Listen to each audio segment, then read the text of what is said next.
Inkuru nziza ya Yezu Kristo nk'uko yanditswe na Mariko.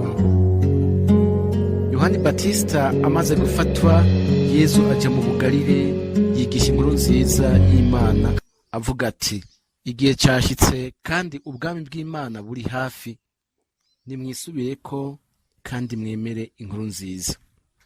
Yezu rero aca ku nkengera y'ikiyaga c'ubugarire, abona Simoni na mwene wabo Andreya bariko baratera insenga mu kiyaga, nkako bari abarovyi. Yezu rero arababwira ati: nimunkurikire, nzobagira abarovyi b'abantu. Ubwo nyene baca basigaho nyansenga baramukurikira. Yigiye imbere gatoyi abona Yakobo mwene Zebede na mwene wabo Yohani, nabo nyene bari mu bwato bariko barasana insenga. Ubwo nyene arabahamagara, nabo baca basiga mu bwato se wabo Zebede n'abamukorera baramukurikira. Iryo ni ijambo ry'Imana. Bakristo bavukanyi, mwaramutse neza. Kuri uyu munsi w'Imana tunezerejwe nuko Imana umuvyeyi wacu adukunda vyahebuje, yaturamukije akaduha kuba dukoraniye hano ngo tunezerwe no kumuteramira, nawe atuyagire, atwigishe kandi atugaburire. Mu bisomwa rero bitagatifu Ekleziya umuvyeyi wacu yaduteguriye uyu munsi, turahumvira ibintu vyinshi bihambaye mu buzima bwacu, ariko rero nifuje uyu munsi ko tuzirikana cyane cyane ku kigongwe Imana yama itugirira kandi ikaduhamagarira ko kigirira abandi. Duheze dusoserwe n'urwo rukundo Imana yacu yeretse umuntu kuva kiremwa, n'ubu umwe wese muri twebwe akaba adahwema kurwinovora mu buzima bwa buri munsi, mu vyiza bitandukanye yama tugirira, na cane cane ikigongo ciwe kidakama yama tworonsa mw'isakramento ry'ikigongwe. Mu gihe cyose tuje tumurangamira, tumugana, tumutakambira n'umutima uciye bugufi kandi wigaye, nk'uko yabigiriye abanyaninive igihe bari bacumuye bibera mu rupfu bibwira ngo n'ubuzima. Erega natwe iyo ducumuye niko tumera, tuba twikuye mu buzima tukita mu migozi y'urupfu. Bakristo bavukanye, Imana yarakunze umuntu cane ku buryo butangaje. Nimurabe namwe ukuntu yamuremye ashajije, imurema mu ishusho ryayo, imuha guhorana nayo, basabana kandi baganira. Ni ibintu bitangaje cyane, ubwenge bwacu budashobora kuronka amajambo abereye kubisobanura.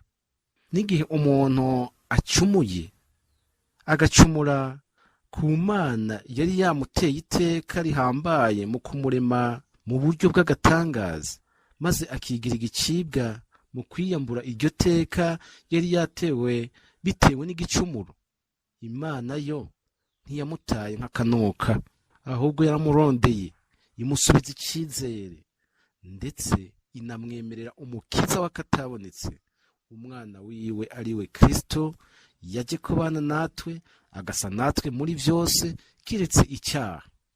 Murabe namwe bavukanyi aho izo mbabazi zigera. Mbega yemwe, ninde yoshobora gusobanura uru rukundo Imana idufitiye? Ngiyo ishusho y'urukundo twakunzwe n'Imana, kandi natwe aduhamagarira gukunda abandi mu kugirira imbabazi abavukanyi, tutitaye ku cyaha baba badukoreye, kuko imbabazi zitegerezwa gusumvya inguvu, ububi n'igicumuro icyo ari cyo cyose, nimba dushaka guca mu nzira Yezu yaduciriye vy'ukuri. Tumenye ko kurekurira bivuye ku mutima mwene wanyu yakubabaje ari ikimenyetso gikomeye cy'urukundo umufitiye, kuko nk'uko Tereza w'umwana Yezu abitwigisha, urukundo nyarwo ntirugaragazwa n'udukado dushobora guhana mu gihe ibintu bimeze neza gusa, ahubwo cyane cyane rugaragarira mu buryo twihanganira amakosa abavukanyi batugirira, tukabababarira bivuye ku mutima. Kugira imbabazi rero ni ikimenyetso kidasubirirwa cyerekana urugero umuntu ageze ko mu nzira y'ubutagatifu, inzira duhamagarirwa twese gutangurira hano ku isi, kuko nicyo twavukiye. Kuri abo rero Imana ikunda nabo bakayikundira, nta na rimwe bigera bitiranya icyaha n'umunyabyaha. Bama baterwa imbabazi, bakababazwa nuko umuvukanyi uyu cyangwa uriya agendera mu mwijima w'ibicumuro kandi ari umwana w'Imana. Bagaheza bakamufasha, bakaraba ko bomuhindura kandi bakamukebura batamuriye umutima. Aho gucira urubanza abandi rero no kubavuma nk'uko abatagira urukundo no kwicisha bugufi bamera iyo babonye uwuguye mu ikosa canke mu cyaha kandi birengagije amakosa akomeye nabo bakora, ahubwo abanyakigongwe bo ku ruhande rumwe babona kandi bagasobanukirwa neza ububi bw'icyaha cyakozwe, mu gihe ku rundi ruhande bategera kandi bakazirikana cyane iteka ry'uwo muntu yaremwe mu ishusho ry'Imana ariko yaguye mu cyaha. Kuko naho umuntu yokora ibicumuro byinshi mbere binanyiganyiza n'isi, uko byoba bimeze kose tumenye ko ivyo bicumuro bidashobora gufuta canke ngo bimukure ko ishusho Imana yamuremanye, ishusho iri muri we, ishusho y'Imana nzima. Kandi aguma akunzwe cyane mu maso y'Imana, kuko yo naho yanka cyane icyaha ntabwo yanka umunyabyaha, ariko yipfuza ko ahinduka akaba umuntu mwiza agasubirana ubuntu yamuremanye. Urumva rero ko umuntu akwiye kwama yubahwa uko ari kose, naho yoba ari umucumuzi ruhibwa, ahubwo agasabirwa kandi agafashwa kubohoka ku mutima aho kumutiga iminsi, kuko Imana ntabwo yigera iryoherwa n'urupfu rw'umunyabyaha, ahubwo ikiyishimisha nuko ahinduka akaba umuntu mwiza. Mbega nka wa muririmbyi wa Zaburi, Imana iravye amakosa dukora ninde yorokoka? Tumenye rero ko impuhwe z'Imana zitagira uko zogereranywa.